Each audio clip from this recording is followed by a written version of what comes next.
Good morning mga Karyos! Ayan po, papakita ko lang po sa inyo kung pwede na po nating aanihin yung ating tawag nito, tauge.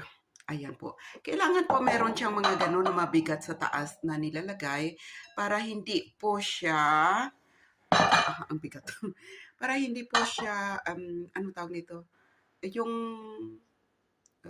ano ba tawag niyan?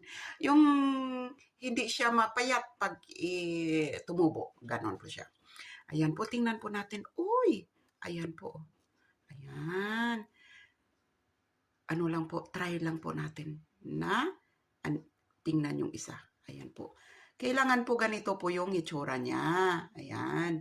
Pwede na po siyang pero bukas ko na lang po siya kunin kasi wala po akong time. Ayan. Ayan po siya.